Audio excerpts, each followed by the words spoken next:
Baik, Assalamualaikum warahmatullahi wabarakatuh. Baik, selamat pagi pada semua murid.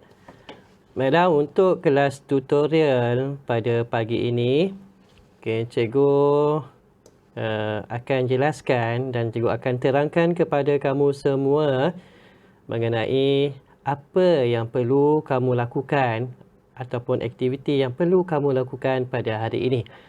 Baiklah murid-murid, kamu semua boleh lihat pada buku teks pada halaman 13 yang bertajuk Kenangan Manis unit yang ketiga.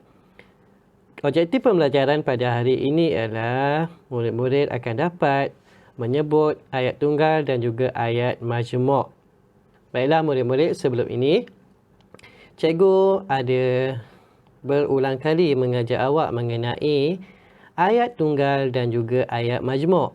Dan sudah pastinya kamu semua sudah mengenali dan memahami penggunaan ayat tunggal dan juga ayat majmuk.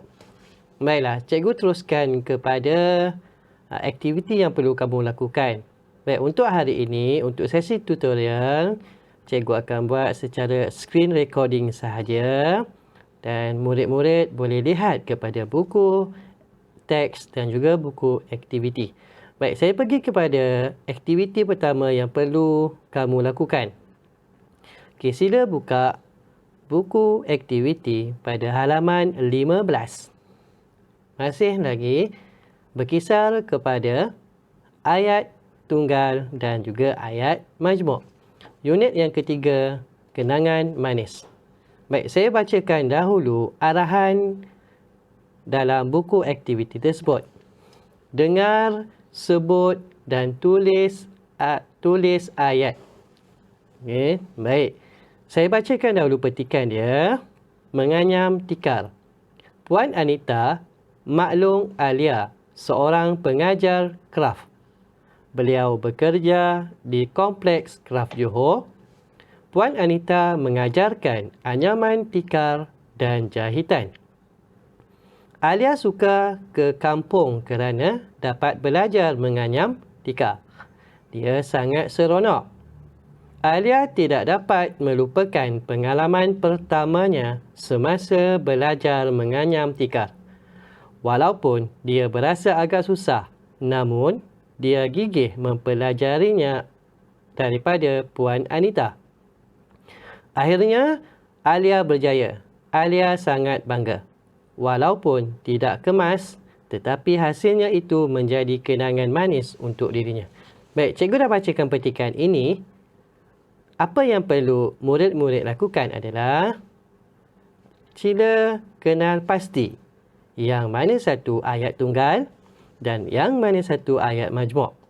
Baik, ayat tunggal kebiasaannya pendek dan mempunyai subjek dan juga predikat sahaja. Manakala ayat majmuk adalah gabungan daripada dua atau lebih ayat tunggal menggunakan kata penghubung ataupun kata hubung. Baik, dalam yang cikgu tunjukkan ini, dalam gambar yang cikgu tunjukkan ini, cikgu ada gariskan beberapa perkataan. Baik, perkataan tersebut merupakan kata hubung.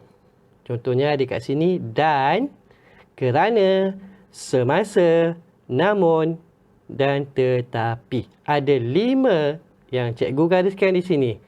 Ini bermakna ayat yang mempunyai perkataan bergaris itu adalah ayat majmuk.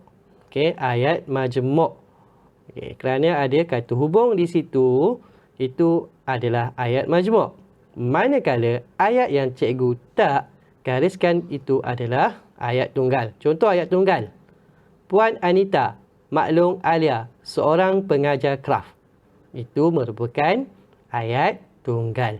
Manakala yang untuk ayat majmuk, Puan Anita mengajarkan anyaman tikar dan jahitan. Itu adalah ayat majmuk kerana ada kata hubung dan di situ. Baik, jadi murid-murid perlu mengenal pasti ayat majmuk dan juga ayat tunggal dan tuliskan pada ruangan yang telah disediakan di bawah. Baik. Untuk aktiviti kedua, sila buka pula pada halaman 16. Okey, baik. Dengar, sebut dan tulis ayat. Ada satu situasi di situ, bermain sepak takraw. Baik. Nombor 1 dan nombor 2, dia dah berikan contoh di situ. Kita lihat pada nombor 1, Imran bermain sepak takraw. Faiz bermain sepak takraw. Ini adalah dua ayat tunggal. Apabila dia membentuk ayat majmuk, Imran dan Faiz bermain sepak takraw. Itu contoh yang pertama. Baik, untuk contoh yang kedua, ayat tunggal dia ialah ibu ketawa. Yang kedua, Imran tidak dapat menangkap bola. Jadi awak kena bina ayat majmuk. Okey, gunakan kata hubung. Contohnya, yang kedua ni, kata hubungnya adalah kerana. Saya sebut awal-awal kata hubung nombor 2 adalah kerana. Okey, manakala soalan nombor 3, ayat majmuk diberikan Imran atau Faizal yang membaling bola. Jadi awak kena bina ayat tunggal. Contoh nombor 3, dengar baik-baik. Okey, nombor 1, ayat tunggal yang pertama, Imran yang membaling bola. Yang kedua, Faizal yang membaling bola. Itu adalah ayat tunggal. Baik, dan nombor 4, dia berikan ayat tunggal di situ, nenek menjahit. Nenek melihat keluarganya bermain sepak takraw. Bina ayat majmuk. Okey. Ayat kata hubung, kata hubung untuk ayat majmuk tersebut ialah mana? Kata hubungnya ialah sambil. Okey, sambil.